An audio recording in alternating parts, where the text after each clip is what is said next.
I have white guy tacos and what is like that? black, like mayonnaise and tuna? What are you doing? pretty much ground beef and cheese. That's and okay. Do you put any flavor in it? No. Oh. Here's the deal. You know, there's a whole video of this, actually.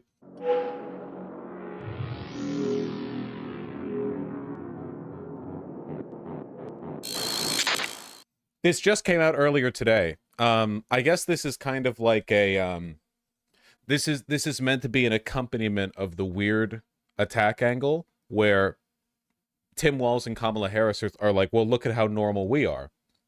Which, in fairness, compared to Donald Trump and J.D. Vance, they are incredibly normal. You know what I mean? Incredibly normal. Mayo and tuna is foul. You never had a goddamn, what do they call it? Tuna melt? You mix the mayo and the tuna so you get like the tuna glue, and then you add the cheese on top. Tuna salad? No, I'm talking about the tuna melt with like the cheese on top. You know what I'm talking about. Not in a taco, dude. Oh, you're right. I forgot we were talking about tacos. I talk about it being halftime in America. We're a touchdown down, and I kind of like the idea of being a little bit behind. Well, I'm looking at Coach Walz right now. I'm looking at Coach Walz. They should do this for J.D. Vance and Donald Trump, by the way. I want to see them try to act like two normal people having a normal conversation. It would just, because you know the whole thing would just be J.D. Vance awkwardly complimenting Donald Trump like he's his abusive father, and Donald Trump being like, "You're right, it's true, it is very good. Yeah, no, it is. They said they've never seen anyone like that before. That's the best of. No, yeah, you're right. And it would be like 8 minutes of that. Yeah, we kind of got that with the Musk interview. Like I have white guy tacos and What is like that? black, like mayonnaise and tuna? What are you doing? pretty much ground Racist, Kamala. I see you. Racist. beef and cheese. That's and, okay. Do you put any flavor in it? No. Oh. Here's the deal. No, they said to be careful and let her know this, that black pepper is the top of the spice level in Minnesota, you know. I'm the first vice president, I believe, who has ever grown chili peppers. Well, trying to expand my food knowledge. You know what? We've got some cantaloupes. You'll be fine. Yeah. So, I called was hoping you, maybe Tim. we wouldn't have to. I called you, Tim. Yes. This is another thing I think that separates them from the last attempt that we had at like a hip president, which was Obama. Because Obama was so Obama is like incredibly elitist for somebody who didn't have the like childhood and rearing of an elitist. You know what I mean? Like whenever Obama does an interview and he talks about his like top picks of the summer or whatever, you can tell this guy, like from his perspective, he's stepping down from the ivory tower to grace you with his in comparison. I think Tim Walz and Kamala Harris come across incredibly normal, you know. Yeah, Obama comes across way too trained. You know what I mean? He's thinking too much. Very self-serious, I agree. You didn't answer, Tim. I know. What happened? The most important call of my life. It popped up, and we didn't recognize the caller ID, and it went to voicemail. Hi, this is Jim. I'm not able to answer. There you go. This is actually true, by the way. The first time the call went from Kamala Harris to Tim Walz to announce that he had been selected to be the vice presidential candidate, he let it go to voicemail because he didn't recognize the number, which is... There aren't even enough states in America to describe the margins. Incredible. Thank you. Hey, Tim, it's Kamala. I really want to talk to you. It is an amazing privilege for me. Also, I'm excited. I just want to be part of the excitement that you're generating. Well, we're doing it together, buddy. It's fun. We're doing it together. How have these last couple of days been for you? I can see where the energy comes. America is a hopeful country. Indeed. People are excited. In every one of those Doing a groups little of dance up there. thousands, sometimes over 10,000 people, you've seen exactly who we are as America. Yeah. People from rural areas, urban areas, of every stripe and size and background. This is who we are as America, and we're all in it together. Yeah. And in this campaign, the only way we win is to keep the pedal to the metal for these next many, many days that we have. So, Tim, what's your relationship to music? Yeah. For me, the transfer. I could never be a politician because if I was asked this question, the answers that I would give off the cuff, unscripted, would not only end my candidacy, would probably have like arrest warrants out for me in several swing states. I would lose voters that are not even registered as U.S. citizens. They would chase me out of there with pitchforks and torches. Yeah. Have you heard of penis music? Your takes on food and music would be crippling. Okay, shortcut for any food autistic white boys in chat. If anyone gives you grief for your food preferences, just say you like Mexican. Nobody can come at you for that. No one can, because you can't. If you say you like Chinese, Indian, Thai, or Japanese food, people get suspect. They're like, oh, watashi, oh, weeaboo, huh? Or they go after you for being, you know, they're trying to seem different.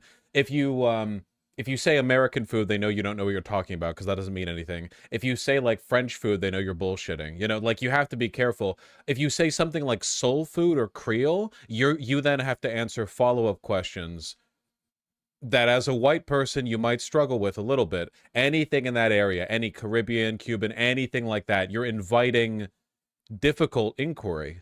But with Mexican food, that's the safe one. Right there, that's the safe one. If you say you like Mexican, that'll do it. You're fine. What if I'm Cuban? Well, then you're not the white boy that I'm talking about. Well, you can be white Cuban, but you know what I mean. When I say white boy, I'm not talking about the color of your skin. I'm not talking about your, not even necessarily your racial phenotype, which, as we know, is pretty arbitrary and bullshit. I'm talking about your soul. And I am a white boy right here. And I would be, even if my skin was quite a bit darker than it is. Informational piece of music was Bruce Springsteen's The River, Okay. which is a journey. You know all the tracks, Yeah. and I'm that guy. My first car, it's the summer 1980, been saving up. I buy a 1973 orange Chevy Camaro, got an 8-track player in it. It used to be legal to buy orange cars, by the way. They took that from you. Oh, wow. Previous owner left Bob Seger's Night Moves in there. I listened to it, and it's kind of the soundtrack of my life of Detroit's own Bob Seger. But what's really great about this is I have a 79 International as my car. It's got an 8-track player in it. I have the very 8-track to this day. You're kidding me. No, but how about you? I grew up, so all these albums here, I mean, Are orange cars illegal? Yes, if you try to buy or order a car that has an interesting color, or worse, two-tone, like with a stripe, they shoot you. It's pretty sad, If you see vintage cars, like in ads and stuff, they had stripes all the time, like a single horizontal stripe right down the, like, I guess at like hip level, if you stood up next to it. And yeah, they don't do that anymore, presumably because we live in the bad timeline. I don't really know. Oh yeah, like this. It's like, yeah, it's all shades of white and gray and black, which, I mean, that's fine, I guess. But what happened to yellow? There was more orange back then. I'm talking about the stripe too. Like those old station wagons. Well, those had wood too. Aretha. My mother had every Aretha album, and like our Urethra. Christmas gift to my mother, her birthday gift was always like, what's the latest Aretha Franklin record? So it's on vinyl in your house. This is the car he's talking about. That's insane. I actually drove past an old muscle car, like sometime in the 70s or 80s. I'm not much of a car guy. That looked a little bit like this while I was driving down the 5 earlier today. And man, they just do not make them the way they used to, huh? Nowadays, like every sedan, every coupe too, I mean, to an extent, they're all like the same shape, You can't have any angles. And then Elon made the Cybertruck, and now you can't say you want like a more angular car because people are like, oh, the Cybertruck, and then you have to, you have to leave. That car probably gets 12 miles to the gallon. Yeah, okay, so new engine, please. Better engine, but like the shape, I'll happily lose a mile per gallon. I'll go from like 29 to 28 city highway average miles per gallon if it means a cool looking car. New cars are way safer. Okay, I know, but you could make a new car, like, a lot of it's just aerodynamics. You could make a car that has the design principles of an old muscle car. Okay. House. We're not All doing of this. it. All that and Stevie. And then Miles, and my dad loved jazz, and so it was Miles, it was Coltrane. One of my personal favorite musicians for when I was younger was Prince. Oh. And of course from your estate. Yeah. And he, in fact, I'll tell you, so my husband Doug and I'm more of a hip hop girl. Yeah. He's more of Depeche Mode. Oh yeah, but at the same time, yeah, I'm sure you and he like the same music. Of course. But Prince, in the Venn diagram of things, Prince, he and I love the same, because talk about how Prince was with that guitar, man. I almost know by heart every. Does anyone else, because I mentioned him earlier, so I feel like it's pertinent. I was thinking, does anyone else feel like Obama would get annoyed talking to Kamala Harris because of that aforementioned snootiness, where he'd be sitting there and she'd be doing the like laughing through the point, and he'd just be like, like he'd be trying to play it through. He'd pencil snapping, like fingertips drumming on the table. If on camera, yeah. If not on camera, he might be cool. I've never seen Obama not on camera. I've never met the man. Every one of those songs. I feel like a trip to Paisley Park is going to happen here if the staff it's on my bucket list, I'll tell you that. Tell me about your dad and his influence on you. Yeah. He served our country. You have served this would be a for great our country question to for ask so Trump. many years. Yeah. I was 19. My little brother, I think, was eight or nine when he passed. He was a chain smoker. Just addicted. They got it. But Korean War era, and that generation of men, pretty stoic. After he died, my mom was a stay-at-home mom. She became our rock, and now she had to go out and get work because the medical bills broke her, and Social Security. And Social Security survivor benefits. We're fine pulling ourselves up by our bootstraps. We had no. A good reminder, by the way, that Tim Walz does not have much money or own anything. The house that he lives in, that nice big mansion, that's the governor's mansion. That's not his. If he lost the governorship, he would have to leave. He doesn't own like shit. Boots. That's the boots. And it's survival, We paid literally. it back. It is survival. We all paid it back. So programs that are just fundamental to keeping people from dropping into poverty, but to live with dignity. You keep talking about that. We got to help people get through a hard time. We can't have a country and policies that let people fall through the cracks. Yeah. I love what you have done with your life. You were coaching a high school football team that was winless. Yes. And you came in, and so they were clearly the underdogs. And what happened? Yeah, it's a team, and I had great coaches with me, and we were friends, and we buckled down. And look, I was a fairly big school, but nobody wanted to play because they hadn't won. And this group of coaches said, It's so rare to have a regular working man reach the office of BB. Yeah, even with like. Yeah, it's we keep hitting like new levels of proletariat, which shouldn't be possible, right? We had the Clintons, and the Clintons are like, the big money Wall Street, New York centrist Democrat liberal types. And Obama, Obama, he wasn't born with nothing, but he definitely wasn't born into the upper class. Then he got into law school. He was a constitutional lawyer. What did he graduate with? He was like top of the class. I mean, he's not exactly humble origins, not really. Biden is even more humble than Obama in a lot of respects. Dude did not have much money up until like pretty recently. But now Tim Walz has hit an even higher peak of, proletarian adjacency. This guy honestly competes with Bernie. He really does. Yeah. Well, Bernie now has more houses and more money than he does. So if anything, Walz is winning by lagging behind in the financial sphere. First and foremost, we gotta build the team. We gotta go out and find people. So we invited them in, and I'll be honest, the first year we did not score a touchdown until the last game of the year. We got shut out in every game. My high score until the final game was my defensive tackle because we got a safety in one game. 2 years later, those kids won a state championship. That school has won several more since then. After we left, you build culture, you build winning. Right. People want to be a part of it, and that's the excitement. That's the excitement of what it can be. Yeah, first homeless president, God willing. Yeah. Our campaign is the underdog campaign. Oh, yeah. And with our joy, we also have to understand that we're still up against some forces. Yes. that are trying to divide our country. It pains me the kind of division and the stoking of divisions that has taken place, Yes. right? And when we can remind people and create a space for everyone to come where they see each other That's and the say, magic. hey, you They're- know, they're we're all getting- in this together. It almost feels like everybody's coming out of their house after a blizzard and, you know, a Minnesota reference, and you shovel out, and then you start talking to your neighbors. Yeah. How was it the last couple days or whatever it might be? They're re-energizing, and they're looking for their neighbors. We keep saying, you That's keep talking right. about the Yeah. promise of America, and we say, take care of your neighbor. In the face of a stranger, when you're looking in the face of a stranger, you should see a neighbor, right? Yeah. I'm about crying on this when you talk about, look, a girl from Oakland, California, and a guy from out in Nebraska Right. on there.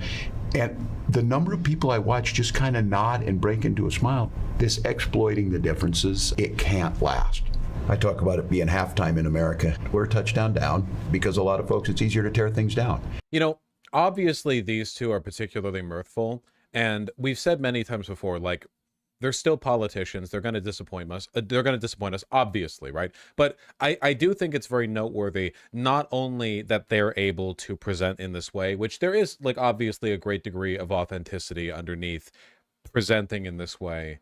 You can't be the freakiest freak in the world and come across this way. Humans just aren't that good at acting. They're not professional actors. That's not their job. You know, it's a fairly sincere reflection of the fact that they're relatively down to earth as politicians go. I think it's remarkable that the right has gotten so insane that they couldn't even pretend to act this way. You know, every once in a while, I feel like it's almost like they're doing a bit, you know, where you watch people on the right just live their lives like politicians, pundits, and they're freaks in every element of their behavior. It's not like they just show up and they're evil and then they leave. Like, their entire lives are compromised by how weird and detached and inhuman they are. And like, they can't even do this. You know what I mean? Like, even if they tried as hard as they could, do you think JD Vance and Donald Trump could come across even a quarter this personable? Even if they were fully committed to just mimicking the behavior of Walz and Harris, you know? Not a chance in the world. No chance. Did you see that I'm a conservative mom video? Yeah, I thought it was satire for a bit, but I actually don't think it is, because her alien, inhuman stare is too on the nose. Of course I'm a conservative mom. Of course I let my kids watch Trump on replay all day long. I'm a conservative mom. Of course Alexa knows who my daddy is. Alexa, who's my daddy? Your daddy is Donald J. Trump. I'm a conservative mom. Of course we have a commissioned art piece of Trump hanging in our house. I'm a conservative mom. Of course my kids refer to Trump as daddy. Hey Mom, when is Daddy Trump's next rally? I'm a conservative mom. Of course my kids sit around talking about Trump all day. Did y'all hear where Kamala Harris was trying to sell Daddy Trump's policies? Kamala Harris! Powerful white boy energy from that last kid. So yeah, anyway, that's the least abnormal conservative. Groomers? Objective, like, grooming cult behavior. Do you think this is like a dating ad for the single mom? Clearly a single mom. Like, she got dolled up for this, and it's like, hey, conservative men, look how committed I am to the cause. See how centrally I'm featured in this, looking directly. Yeah, see? It's a joke, right? I don't think it's a joke. I'm really sorry. I don't think it is. I don't think it is. It's Yeah. easier to divide than it is to build. But once you start that momentum, Yeah, I've already assessed the phrenology of the person who posted it, and I'm sorry, it's verified sincere. once we come out and where we're at right now, Yeah. people want to be part of something that's winning. They want to be part of something that's good, and they want to be Yeah, if part it of was a something joke, that wouldn't it be everybody funny? can be a part of. And I kind of like the idea of being a little bit behind. Well, I'm looking at Coach Walz right now. I'm looking at Coach Walz. Did you always know you wanted to be an attorney? My parents met when they were active in the civil rights movement. I grew up around a bunch of people that Woke. were, marching and shouting for justice. And some of the heroes of that movement were the lawyers, Thurgood Marshall, right? They understood how to translate the passion from the streets to the courtrooms of our country. And they believed in the Constitution of the United States and the principles upon which it was founded. And that's where they then, in the courts of America, reminded us of the promise, right? And the ideals of our country. This is very sanitized language, you know. A pretty far cry from a lot of the messaging of the civil rights movement. You know, but I guess what else are you gonna expect? She does this a lot. Yeah, well, you don't want to scare off Whitey by being like, hey, did you know the black people who were legally considered inferior to white people were actually pretty mad in America? They don't, you know, you don't want to scare people off with that. Did you know the median civil rights protester was not super lovey-dovey about the founding fathers? Yeah, it's crazy to think of. Country, including equality, freedom, right? That's why I went to law school. But the other reason is when I was in high school, my best friend, I learned, was being molested by her stepfather. And that was quite a turn. I had not seen this video. I only knew what it was. Okay. And when I realized what was happening, I told her, you have to come live with us. I called my mom. You know, I have to tell you, Tim, it was the first time that I realized how not everyone can take their safety for granted. Yeah. And what we should all feel is a sense of responsibility to protect people from harm. Yeah. So that's why I decided I want to be a prosecutor. Wow. And Hello. as a prosecutor, I prosecuted homicide cases. I prosecuted a number of different types of cases, but I specialized in child sexual assault cases. And one of the things I did was create a whole unit dedicated to focusing on children who are being abused. Yeah, since day one, she's been preparing to take down Trump. It's crazy. And to ensure that they have dignity in the process and justice. There's so much work that we still have to do to make sure that children have a voice. For me, that's kind of with me. Get in as a teacher. Yeah. It's about the kids and wherever you teach. Right. Once I had my own children, it became so clear to me, and I think it made me a really good teacher. Yeah. That child who came through the door was somebody's most special thing in their life. Absolutely. Thinking of a parent dressing their little one up and sending them off to school so proud of them. I wanted to come through that door. This is the antidote we need to the Trump these. Well, the antidote would be socialism. Fascism is capitalism in crisis. You know, people concerned about their rights, you know, protest against the inequities of our system, which threatens the profits of business owners. So the business owners consolidate power behind an element of the political elect who are, you know, let's say, okie dokie with engaging in divide and conquer strategies, tearing people apart, blaming immigrants for lowered wages for domestic workers, that kind of thing. And then eventually, you know, you get what's happening now. Why do you think QAnon isn't such a thing anymore? I genuinely think, first of all, it was a fad. You know, it wasn't really rooted in any, it wasn't fulfilling any material need that wasn't being met elsewhere. And for two, what's the point of a super hyper conspiratorial group adjacent to Trump when the Republican Party itself is now that conspiratorial, you know? Like, QAnon used to be the crazy, out there stuff that was next to Trump. Now it feels like the Trump campaign just says anything? I don't know. Like, what's the point? You can be a crazy conspiracy theorist, you know? Vaush, I feel like your definition for fascism is crazy broad. Yeah, that's kind of how it works with political definitions, unfortunately. For instance, if you try to define liberalism, the liberal economy, democracy, republicanism, or capitalism, you end up getting a bajillion caveats where it's like, well, does the fact that the postal service is run by the government mean we're not a capitalist country? And it's like, in reality, there are very strong underlying tendencies. That being said, fascism is overwhelmingly the most common and developed mode of authoritarianism in a post-industrial society, you know? Again, it's all material conditions. It's not just like you roll dice and whatever happens, happens. Like, one leader is a regular kind of authoritarian, but the next one is a fascist. There are certain types of authoritarianism, you know, patterns that emerge depending on the conditions, which lead to them acting more like this, that, the other. Yeah, it's pretty common these days. It's pretty difficult, honestly, to find non-fascist authoritarianism. Even relatively out there examples like the Kim dynasty in North Korea, in terms of like practically how they operate and the rhetoric and the propaganda they employ, it's pretty fascistic, you know? fascism with monarchist tendencies. And just lift them up, that sense of service. And It's it's great to interesting. be You're so stupid, I'll debate you on this topic and I'll crush you. Oh, you will you? All right. Well, what is your rebuttal to my first and most powerful of debate strategies?